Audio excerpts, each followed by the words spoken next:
Hello po mga kababayan, si Dante Maravillas. Right now, nandito po kami sa Cararan, Naga Elementary School, kung saan yung ating Pangulong Bongbong Marcos bibisita ngayon. Ay, Madig! Ayan ang kasama namin sa video, si Madig Rose. Ayan, so ngayon, ito po yung elementary school ng Cararan, Tiwi Albay. Malapit po ito sa sa Tiwi Geothermal project. Yung source ng kuryente dito, grabe yung damage. Malakas dito kasi yung bagyong Juan. Nakikita po ninyo. Kaya ito yung bibisitahin ngayon ng ating Pangulong Bongbong Marcos. Mula doon sa Garcitorena,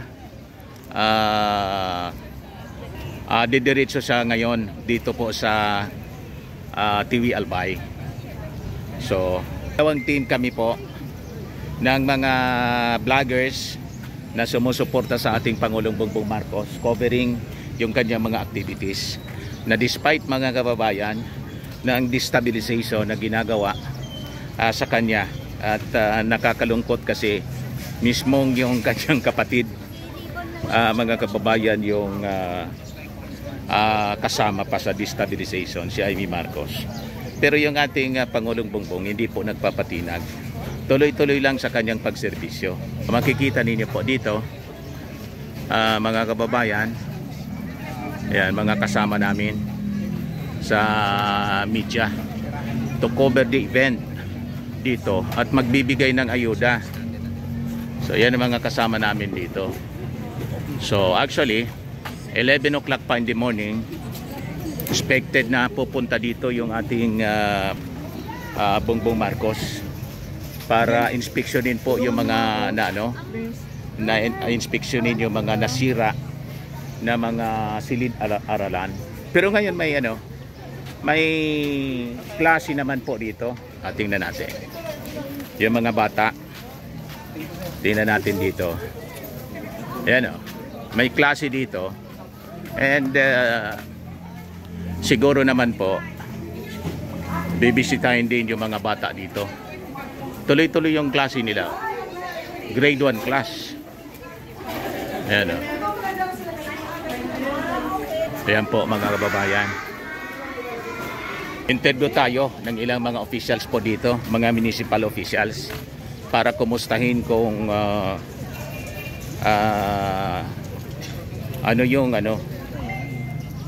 gaano kalawak yung damage dito, damage to properties. At makausap din natin yung gobernador, si Governor Noel Rosal, nandito ngayon.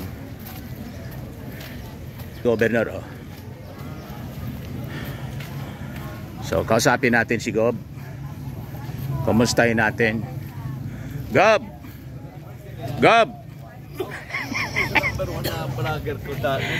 Ayan namin Gobernador Noel Rosal. Ayan, kuna na muna natin si Gob ng mensahe. Kumusta, Gob? How are you? Long time no see. Tagal natin hindi nagkausap. Hindi, una muna Dante, nakalimutan mo na yung pangalan ko. Una muna gusto natin magpasalamat kay Pangulo na binigyan tayong oras. Yes. Kasi alam mo naman ang Albay, we were also hit by the Typhoon Juan. Nag-signal number 40. Kaya dito tayo sa Tiwi ngayon, because dito talaga yung Eastern Seaboard. Dito talaga yung the majority of the damage. Gano'n yung lakas dito nga, may Gob? Hindi, kasi ang total niya bagay is 155. Dito, umabot tayo ng mga 120 to 130. Yung lakas ng hangin. Pero ang mahirap doon, matagal. 8 to 10 hours tayo. And siyempre, yung power, yan ang medyo concern natin. Ngayon siguro mga 40% pa lang nakakabalik. Of course, siyempre sa efforts po ninyo. Napakagaling ninyo as governor. Hindi naman. At kumusta naman yung yung totality na may assessment na kayo ng damage? Meron na tayo, magre-report tayo kay Pangulo. Kakaramihan ng damage natin sa crops. Sa crops, agriculture. Estimate po ninyo, Gob? Yes, actually, sa ngayon, ang report sa akin na iba-iba iba-ibang munisipyo. Merong sobra 1 million, merong 100,000. Pero mamaya, Dante, lalabas ko yon lahat para makita yung tama talagang data. Para kung magtulungan tayo ni Pangulo, yun talaga ang kailangan ibigay sa atin na Dito tulong tayo Gob, kasi umuulan ba kasi punin ka. Grabe pa naman yung trabaho mo. Ayan. Pero ang maganda Gob kasi walang casualty, yung zero casualty Actually, objective. may nag-report kahapon, kinonfirm yung may Alzheimer na matanda. Alzheimer. Pero connected siya sa Connected siya sa one? Sabi nila kasi nga nag-Alzheimer na napabayaan ng pamilya. Naglakad-lakad sa Lipon. Sa Lipon. Kaya ngayon may napaabot sa amin na isa. Anong munisipyo po yung nagulpi? Ito, Tiwi. Yung Tiwi.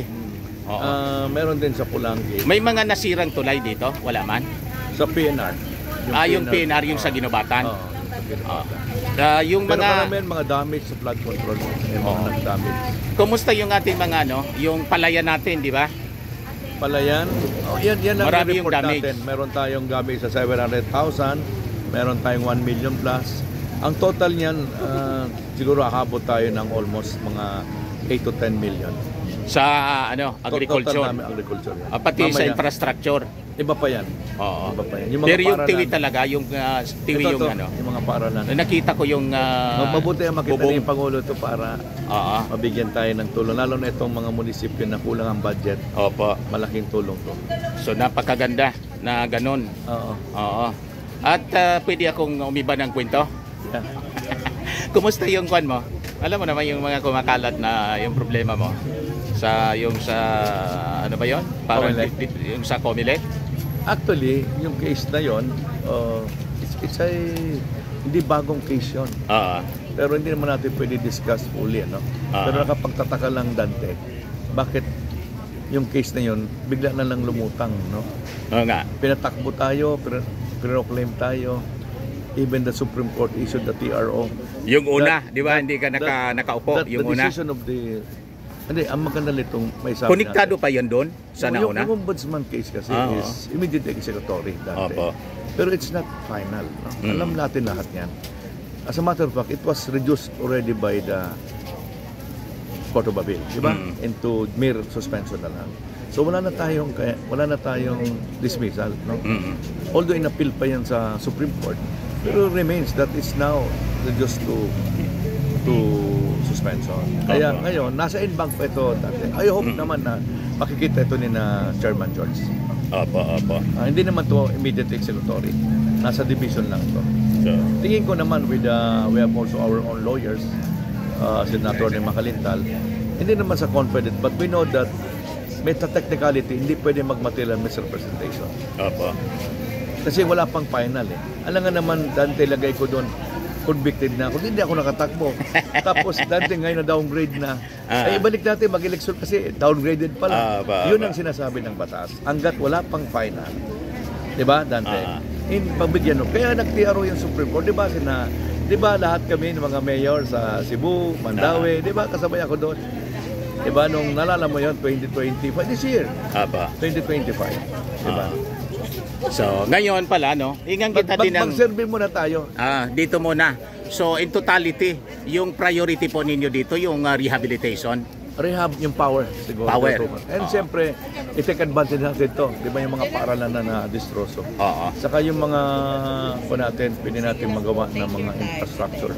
Gaya yung mga, gusto natin matapos sa mga farm to market road na palaging sinisigaw ng mga tao na tapusin na. Hindi matapos-tapos. By the way, kumusta yung mga ghost dito? May ghost ba dito at substandard? Siguro ang Dante, sa totoo lang Dante, marami dito Dante mga unfinished. Unfinished? Yung standard, I think it's about technical yan. Unfair naman magsabi ako. Pero nakita ko maraming unfinished. Unfinished dito. Yung mga... Okay, thank you. Sige, Gob. Maraming salamat. Ayun, si Gob. Ay, ito yung kaibigan councilor, si Honorable Ray Caldios. Kumusta? Okay ba, sir? Kumusta yung kwan dito? Tagalog tayo. Ayan, kumusta yung tama ng bagyo dito sa inyo sa Tiwi? Hindi naman masyadong malakas, pero talagang naramdaman ng mga taga-Tiwi yung lakas ng yung super typhoon. Ang maganda na pili kaagad kayo ng ating Pangulo na bisitahin kayo. Malaking bagay sa Tiwi na makita ng ating mahal na Pangulo ang sitwasyon ng bayan ng Tiwi para naman makita niya kung ano talaga ang pangangailangan, lalo-lalo na yung mga lugar na hanggang ngayon wala pang kuryente. May mga wala pa kayong kuryente? Nandito yung geothermal sa inyo? May mga barangay na wala pang operational yung geothermal natin dito? Operational siya? Yes. Merong mga paaralan na talagang natanggalan ng mga... By the way, kasi hindi na ako masyado familiar sa local na mga kwento. Sino nga yung nanalong mayor natin dito? Si Mayor Jojo. Jojo? Jojo Climaco. Climaco. Maraming salamat, Kagawad. Okay, thank you. Yan po, kaibigan natin. Si Kagawad Ray Calyos. Punta na tayo. Inagaw sa akin ng staff ng Presidential Communications Office. Si Governor kasi dapat maganda na. Ayan. Nandito din kasama mga kababayan yung lahat ng agencies kasi ang ginagawa ng ating Pangulong Bongbong tulad ng dati all of government approach yung pagbibigay po ng tulong. So nandito yung DOH, yung DSW, kikita po ninyo yung Department of Agriculture, DICT.